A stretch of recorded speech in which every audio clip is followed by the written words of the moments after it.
Shalom, saudara yang dikasihi Tuhan Yesus Kristus. Senang sekali kita dapat berjumpa kembali dalam program Bible Study CK7 pada hari ini. Saya percaya, setiap kita merindukan kasih setia Tuhan, merindukan kehadiran Tuhan, dan terlebih merindukan mengerti akan kehendak Allah lewat pembelajaran firman Tuhan, maka Allah bersegera akan membuka rahasia-rahasianya untuk kita semuanya. Nah, hari ini kita akan melanjutkan pembelajaran kita dari kitab Imamat pasal yang ke-23. Apa isi Imamat 23? Sebelum kita baca, kita renungkan, kita pelajari, dan kita lakukan perintah-perintah Tuhan, mari kita minta tuntunan Roh Kudus, minta pengurapan Tuhan, supaya kita betul-betul mengerti setiap isi hati Tuhan lewat firman Tuhan hari ini. Kita hampiri Dia, kita sembah Dia.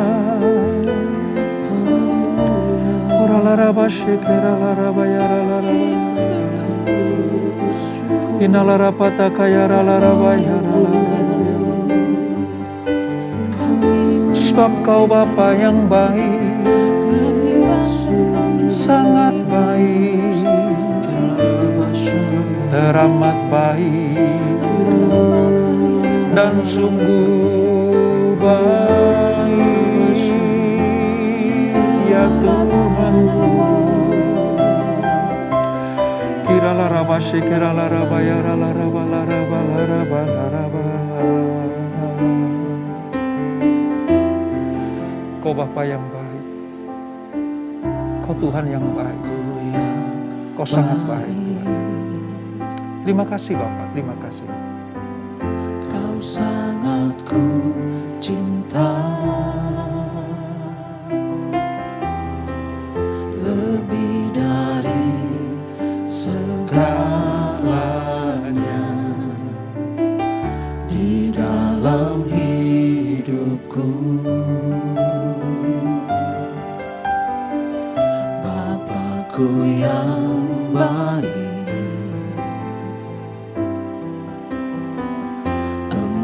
yang ku perlu, lebih dari segalanya. Kasih-Mu bagiku tak pernah berakhir, kasih setia-Mu selalu nyata dalam hidupku, tak pernah berhenti berharap padamu, Yesusku, Kau segalanya.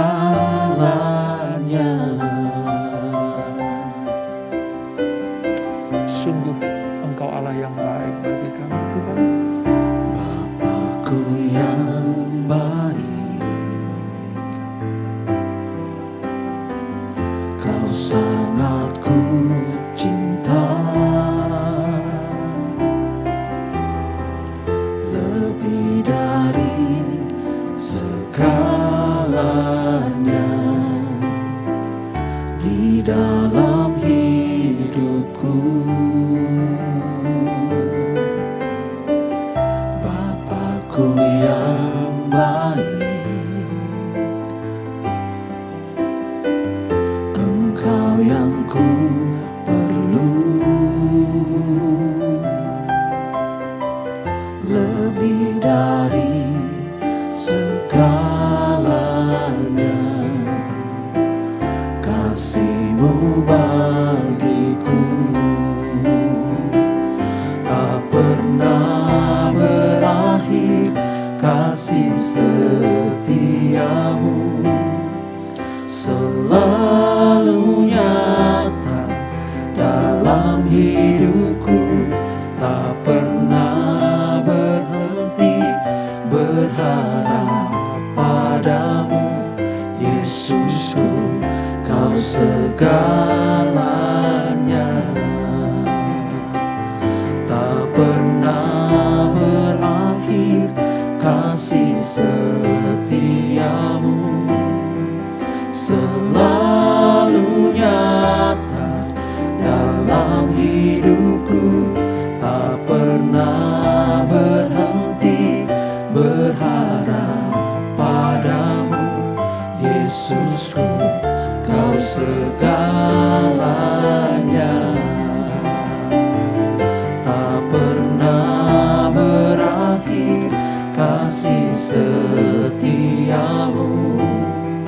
selalu nyata dalam hidupku, tak pernah berhenti berharap padamu. Yesusku, Kau segalanya. Yesusku, Kau segalanya. Yesusku, Kau segalanya. Benar Tuhan,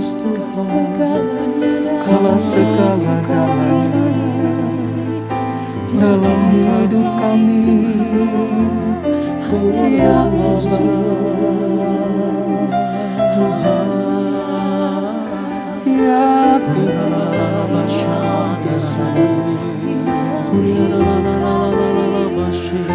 Kau segala-galanya. Terima kasih Tuhan, terima kasih ya Bapa.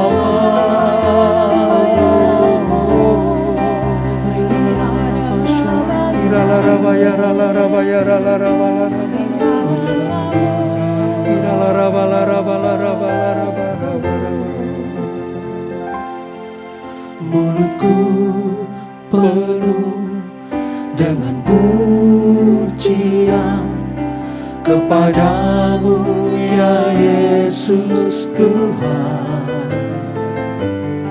Sepanjang hari ku beri penghormatan kepadamu ya Allahku.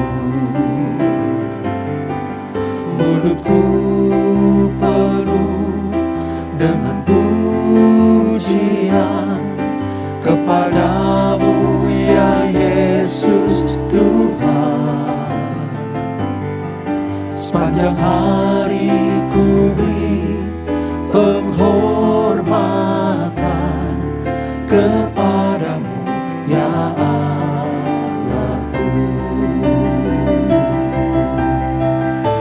Ini kami Tuhan, Mulutku penuh dengan pujian kepadamu ya Yesus Tuhan.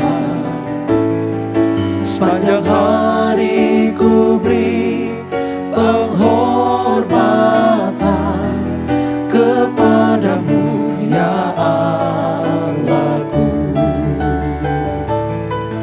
Mulutku penuh dengan pujian kepadamu ya Yesus Tuhan. Sepanjang hari ku beri penghormatan kepadamu ya Allahku. Mulutku penuh dengan pujian kepadamu ya Yesus Tuhan.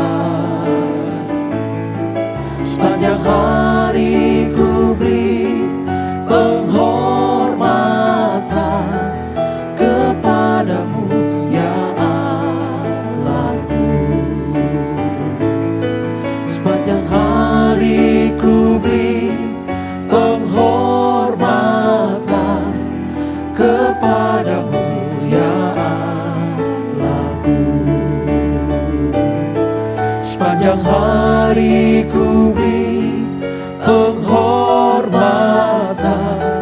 kepadamu ya Allahku. Haleluya. Haleluya. Haleluya. Tidak ada hari, waktu dan musim tanpa penghormatan kepadamu ya Tuhan. Dan inilah pujian, penyembahan, persembahan kami. Kami berikan hanya kepada satu-satunya pribadi dalam hidup kami yang berkuasa penuh, yaitu Bapa di dalam Yesus Kristus. Dan oleh karena tuntunan Roh Kudus, maka apapun yang kami lakukan, biarlah berkenan kepada Engkau. Sebentar kami akan melanjutkan pembelajaran kami. Bapa, urapi kami. Roh Kudus, berikan pengertian-pengertian surgawi, supaya apa yang kami baca, kami cerna, kami renungkan dan kami nikmati, itu dapat kami lakukan seperti yang Tuhan kehendaki. Urapi hamba-Mu Bapa, urapi kami semuanya. Di dalam nama Yesus, mari yang siap belajar firman Tuhan, sama-sama kita katakan, amin, amin, amin. Baik, mari kita langsung buka materi kita pada hari ini saudara, dari Imamat pasal 23. Imamat pasal 23, Perjanjian Lama halaman sekitar 134. Hari ini kita akan belajar tentang perayaan 6 hari raya yang ditetapkan Tuhan.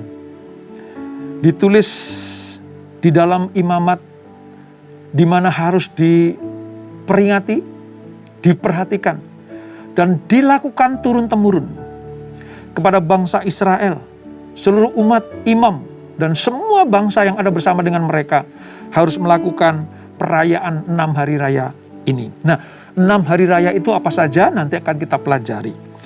Satu hal yang ingin saya sampaikan buat kita semuanya saudara, bahwa di dalam tradisi kehidupan orang Israel atau orang Yahudi, ibadah itu tidak bisa dipisahkan dari seluruh aspek kehidupan mereka.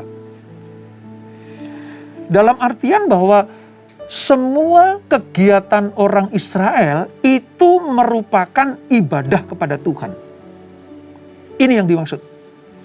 Nah, oleh sebab itu, kalau kita pelajari kitab Imamat, sebenarnya banyak hal yang kita temukan.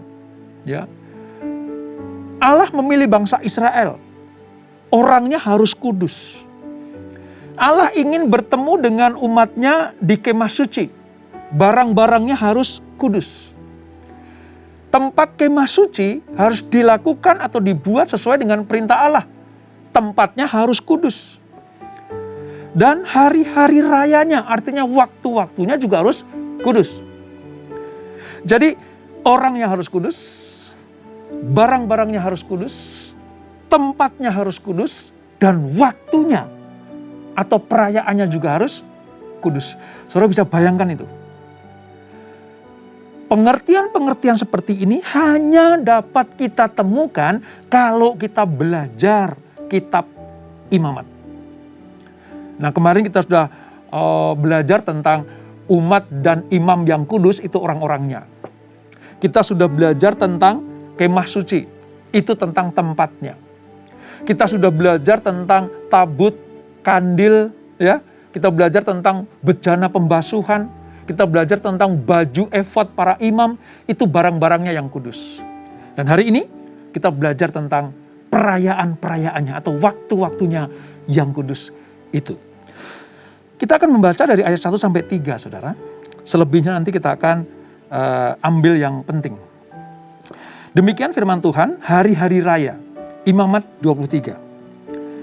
Tuhan berfirman kepada Musa, berbicaralah kepada orang Israel dan katakan kepada mereka, hari-hari raya yang ditetapkan Tuhan yang harus kamu maklumkan sebagai waktu pertemuan kudus. Coba perhatikan ya, waktu pertemuan kudus.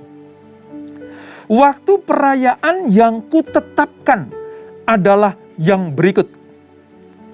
6 hari lamanya boleh dilakukan pekerjaan. Tapi pada hari yang ke-7 haruslah ada sabat. Nah, keluar kata sabat, saudara. Hari perhentian penuh, yakni hari pertemuan kudus. Janganlah kamu melakukan sesuatu pekerjaan, itulah sabat bagi Tuhan di segala tempat kediamanmu. Nah, dari ayat 1 sampai 3 ini saudara, kita sudah menemukan satu hari raya yang sangat penting, yang harus dilakukan, diperingati, ya, dirayakan oleh bangsa Israel. Dan itu adalah ketetapan Tuhan. Kita akan melihat 6 hari raya ini saudara. Yang pertama, Sabat dulu. Hari Sabat itu hari pertama yang diperhatikan umat Tuhan sebagai hari perhentian. Ingat, waktu kita belajar kitab Kejadian, Allah menciptakan segala sesuatu 6 hari lamanya. Dan hari yang ke-7, Allah beristirahat. Kita sudah pelajari itu. Sekarang ditandaskan kembali oleh Musa kepada bangsa Israel, supaya mereka mengingat tentang hari perhentian itu. Hari Sabat ini mengingatkan kita akan keberadaan kita sebagai makhluk ciptaan Allah. Pada hari itu kita berhenti bekerja. Dan harus berbagi serta menempatkan seluruh hidup kita selaras dengan Sang Pencipta. Ini makna Sabat. Berhenti dari kegiatan, berhenti dari aktivitas, berhenti dari pekerjaan, melulu hanya untuk dipergunakan bagi Allah. Sebab kita sadar kita ini makhluk ciptaan Allah. Ini pentingnya kita memperingati hari Sabat. Dan itu saudara, harus diperingati dengan sungguh-sungguh. Di masa-masa sekarang ini, Sabat bagi orang Israel itu adalah hari Sabtu. Ya, kalau saudara ke Israel, khususnya di Yerusalem, saudara, hari Sabtu itu sepinya luar biasa. Sepinya luar biasa. Sebab tidak boleh ada aktivitas, apalagi mereka yang masih menganut faham Yudaisme. Ya, mereka betul-betul menjunjung tinggi hari yang satu ini. Tidak boleh ada aktivitas. Tidak boleh pada pekerjaan, tidak boleh mengeluarkan tenaga untuk hal-hal yang sifatnya kerja. Sebagai contoh, mencet lift saja di hotel itu tidak boleh, karena itu pekerja. Menyalakan api tidak boleh, karena itu bekerja. Ya, mencet saklar lampu di rumah itu tidak boleh, saudara. Sedemikian ketatnya. Sampai dengan saat ini, mereka betul-betul menghormati hari Sabat. Ya. Tapi nanti di perjanjian baru, kalau kita terus belajar, Yesus Kristus akan menjelaskan Sabat yang sesungguhnya itu seperti apa. Tapi pada pertemuan kali ini, kita belajar sampai kepada Tuhan memerintahkan bangsa Israel untuk memperingati hari perhentian itu, yaitu hari Sabat. Berhenti total. Ya, ini Sabat. Hari yang kedua, ayat 4-8. Ya. Kalau kita baca seterusnya, saudara, itu ada kata-kata Hari Raya Paskah. Ya, Hari Raya Paskah itu ayat 4-8. Ya. Dan kalau hari Sabat itu diperingati pada hari Sabtu, saudara, setiap minggunya, karena ini hari raya mingguan, setiap Sabtu. Kalau Paskah itu tahunan. Dan biasanya jatuh, kalau kalender sekarang ini jatuh pada bulan Maret atau April. Jadi kalau Maret atau April, ya, di Israel, khususnya di Yerusalem, itu perayaan Paskah yang besar-besarnya. Ya. Apa perayaan Paskah itu, saudara? Hari raya ini mengingatkan Israel akan kasih dan kuasa Allah yang telah melepaskan mereka dari perbudakan di Mesir. Ingat Paskah, ingat anak sulung tulah ke-10 bagi Mesir yang dari Allah. Ingat Paskah, ingat penyembelihan domba Paskah yang darahnya dioleskan di ambang pintu. Supaya nanti malaikat maut ketika menuruni tanah Mesir, semua pintu yang ada darah anak domba Paskah itu akan dilewati. Nah, kata dilewati inilah artinya Paskah.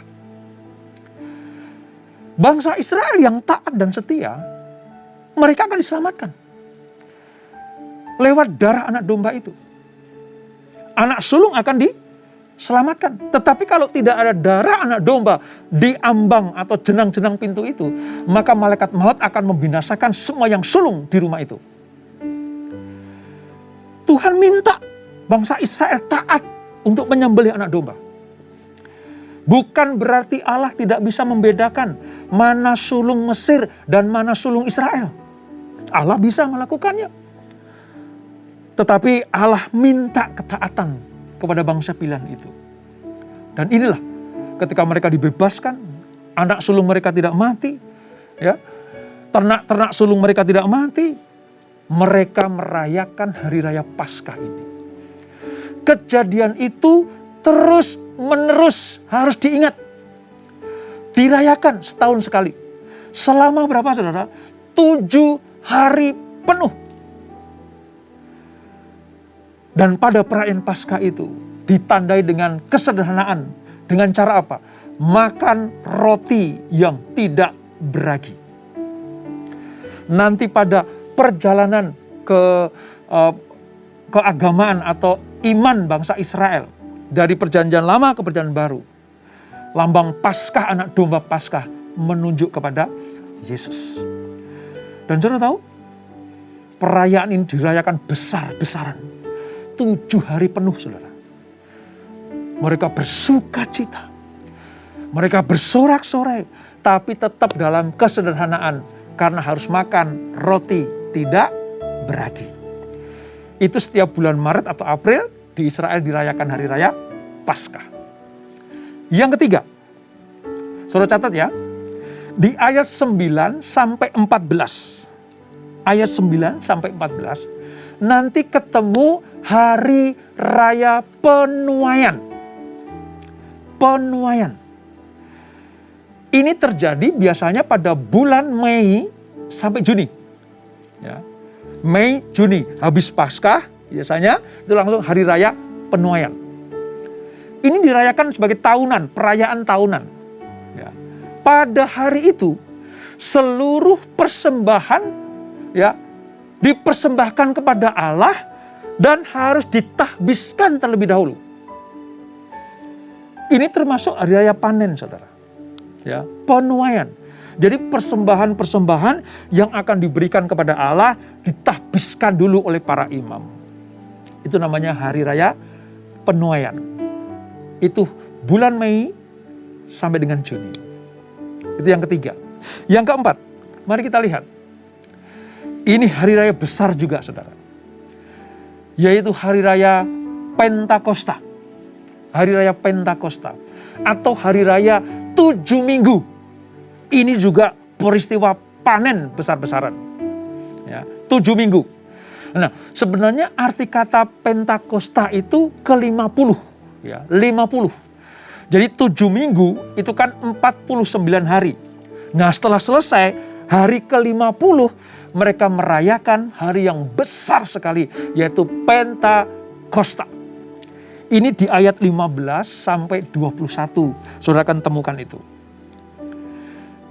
Dirayakan pada bulan Mei dan Juni juga. Jadi kalender Yahudi, kalau pada bulan Mei dan Juni, ya, Maret, April, Mei, Juni itu full, saudara. Karena perayaannya terus menerus. Dan itu dilakukan apa? Setahun sekali. Hari ini dilaksanakan sebagai peringatan apa? Penyerahan hukum Taurat di Gunung Sinai. Ini aslinya tuh. Hari Pentakosta itu.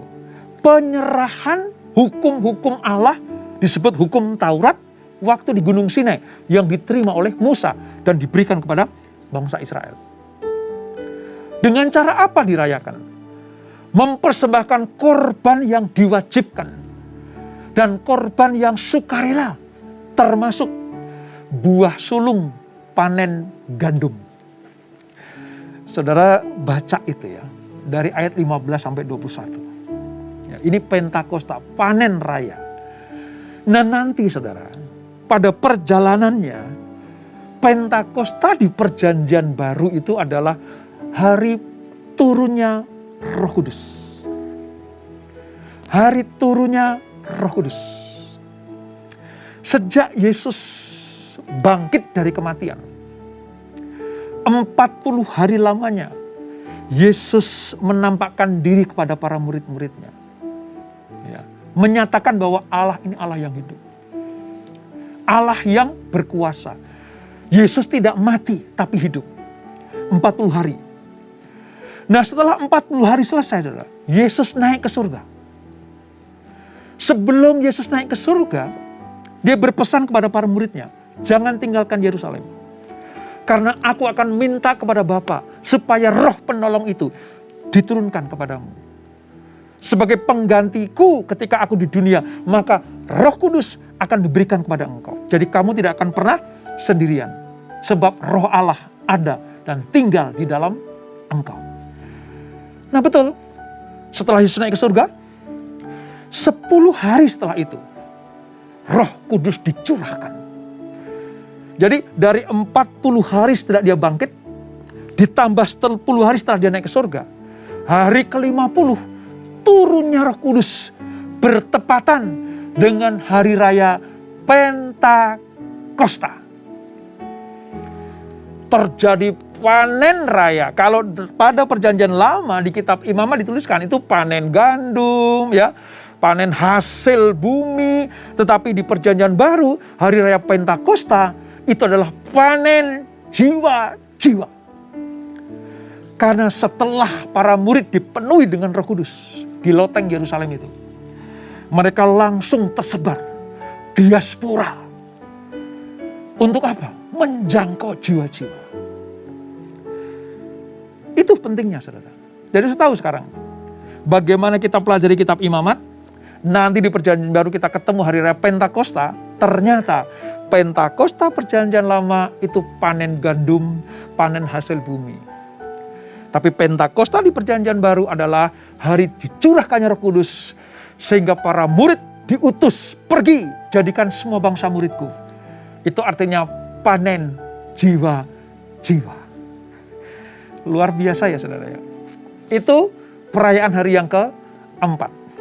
Hari yang kelima. Kalau saudara pelajari, saudara akan menemukan kata-kata hari pendamaian. Ya, di ayat-ayat berikutnya itu. Ada hari raya pendamaian. Nah, bagi orang Israel, ini disebut sebagai hari raya Yom Kippur. Yom Kippur. Biasanya dirayakan setiap hari bulan September atau Oktober. Pada perayaan hari pendamaian ini atau Yom Kippur ini, orang-orang tidak boleh melakukan pekerjaan apapun. Ini hampir sama dengan Sabat. Dan mereka, ini membedakan, berpuasa serta merendahkan diri. Tidak boleh melakukan pekerjaan apapun. Tidak boleh beraktivitas. Hampir sama dengan Sabat. Ya. Tapi yang membedakan di sini ada harus berpuasa dan merendahkan diri. Kalau di Sabat tidak boleh bekerja, ya, lalu hidup sederhana, hanya makan roti tidak beragi. Tapi kalau pendamaian ini atau Yom Kippur ini, mereka betul-betul berhenti total untuk melakukan apapun juga. Dan mereka harus berpuasa serta merendahkan diri di hadapan Tuhan. Supaya apa, saudara? Supaya mereka diperdamaikan dengan Allah. Supaya mereka mendapatkan perkenanan Tuhan. Nah, kalau saudara belajar tentang Hari Raya Pendamaian, nah, lalu kita belajar juga dengan tabernakel atau kemah suci Musa. Di situ sebelum umat Allah bertemu dengan Allah, selain dihapuskan dosanya, ditahirkan kesalahan-kesalahannya, ya, mereka diperdamaikan dengan Bapa. Dengan cara apa? Berpuasa dan merendahkan diri di hadapan Tuhan. Itu hari raya yang ke-5. Yang ke-6 disebut sebagai hari raya Pondok Daun. Ya, di ayat yang ke-33 sampai 44. Ayat 33 sampai 44 itu hari raya Pondok Daun. Ya. Biasanya diperingati bulan September sampai dengan bulan Oktober atau bulan Oktober. Ya. Bentuk perayaan ini sama persis dengan perayaan Paskah. Pondok Daun ini.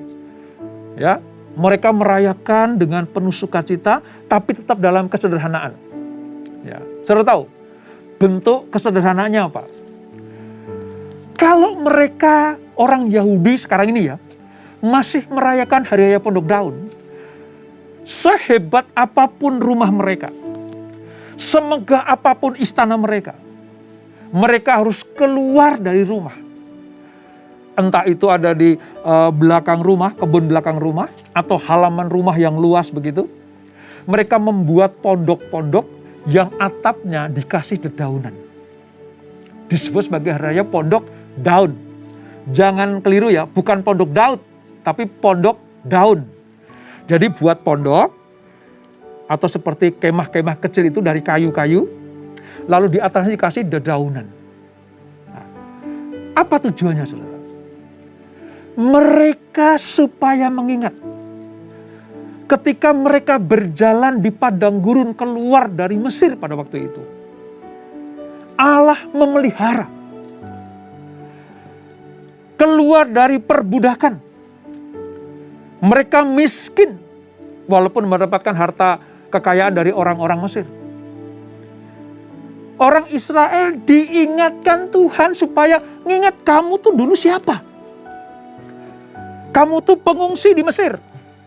Orang asing. Bahkan jadi budak di sana selama 400 tahun. Dan kalau engkau aku keluarkan, sekarang menikmati berkat di tanah yang penuh dengan susu dan madu, ingatlah bahwa tanpa Allah kamu tidak punya apa-apa. Nah, oleh sebab itu mereka diminta supaya apa? Supaya membuat pondok-pondok yang terbuat dari kayu, lalu di atasnya ada dedaunan. Di situ mereka merayakan hari dengan bersukacita bersama dengan keluarga. Mempersembahkan korban-korban di hadapan Tuhan. Dengan demikian mereka mengingat, iya, tanpa Tuhan kita ini gak ada apa-apanya. Ya, kalau bukan Tuhan kita bukan siapa-siapa. Ya, kalau tanpa pertolongan Tuhan kita gak sampai ke tanah perjanjian yang penuh dengan susu dan madu ini. Nah, hal apa yang dapat kita petik saudara? Dari 6 hari raya yang harus dirayakan oleh bangsa Israel untuk kita terapkan dalam kehidupan kita. Nomor 1, semua keagungan Allah, semua peristiwa-peristiwa yang pernah terjadi dalam hidup kita harus kita syukuri dan kita ingat bahwa Tuhan yang menolong dan membawa kita kepada masa-masa penuh berkat yang melimpah. Seperti hari raya Sabat, hari raya Paskah, hari raya pendamaian, hari raya yang terakhir kita pelajari Pentakosta. Semuanya mengingatkan kita bahwa Allah lah yang mengatur hidup kita. Tuhanlah yang menolong kita. Allah lah yang membawa kita kepada kemuliaan demi kemuliaan. Oleh sebab itu, seperti Allah memperingatkan bangsa Israel untuk selalu merayakan hari raya itu, demikianlah Tuhan sekarang ini minta kepada kita semuanya untuk mengingat kebaikan Tuhan. Mengingat kebaikan Tuhan. Dengan demikian, kita akan disebut sebagai orang-orang yang tahu mengucap syukur kepada Allah. Yang ngerti berbakti kepada Tuhan. Yang selalu ingat akan kasih setia Tuhan. Jadi kalau sudah merayakan hari raya Paskah, Pentakosta, atau Pondok Daun, hari raya panen raya, atau bahkan mungkin merayakan Natal, kelahiran Yesus, jangan lupa, semuanya itu demi keselamatan saudara dan saya. Mari, jangan lupakan Tuhan dalam seluruh aspek hidup kita, supaya semakin kita berkenan kepada Dia. Kita tundukkan kepala. Bapak, terima kasih. Dari Imamat pasal 23 ini kami mengerti bahwa Tuhan menetapkan suatu hari untuk diingat, dirayakan dengan ucapan syukur, dengan sukacita, atau bahkan dengan berpuasa dan merendahkan diri. Seperti Tuhan menyuruh Musa untuk mengingatkan bangsa Israel. Demikianlah Tuhan lewat firman-Mu hari ini mengingatkan kami harus merayakan hari-hari yang Tuhan tetapkan sebagai hari kemuliaan yang Tuhan sediakan buat kami semuanya. Entah itu hari raya Paskah, atau Pentakosta, atau bahkan hari raya Natal sekalipun, Jumat Agung. Kami diingatkan supaya kami mengingat akan kasih Tuhan, mengingat akan kebaikan Tuhan. Dengan demikian, kami disebut sebagai bangsa atau orang-orang yang tahu berterima kasih kepada Tuhan. Ampuni kami kalau kami tidak mengerti akan esensi perayaan hari-hari raya ini. Kami memandang rendah, menganggap enteng itu. Hari ini kami sadar sekarang, kalau kami merayakannya harus dengan sungguh-sungguh, hikmat, dan penuh hormat kepada Tuhan. Terima kasih Bapak. Berkati anak-anak-Mu. Berkati keluarga demi keluarga. Berkati para suami istri, anak-anak, generasi Yeremia. Kami semua yang bekerja, beraktivitas, yang masih studi, semuanya diberkati Tuhan. Dan setiap kali kami setia kepada Tuhan, maka berkat-Nya akan dilimpahkan buat kami semuanya. Terima kasih Bapak. Sebelum kami akhiri Bible Study pada malam hari ini, kami siapkan hati kami untuk terima berkat yang daripada-Mu. Kekasih-kekasih Kristus, arahkan hatimu kepada Tuhan. Dan terimalah berkat kasih anugerah dari Allah Bapa yang berlimpah-limpah. Di dalam anaknya yang tunggal Tuhan Yesus Kristus. Dan persekutuan yang manis dalam Roh Kudus menyertai kita semuanya. Mulai saat ini sampai Maranatha. Tuhan Yesus datang untuk yang kedua kali. Menjemput kita semuanya. Dibawa masuk dalam perjamuan kawin anak domba. Menikmati kemuliaan. Kekal sampai selama-lamanya. Yang diberkati, sama-sama kita katakan, amin. Tuhan Yesus memberkati.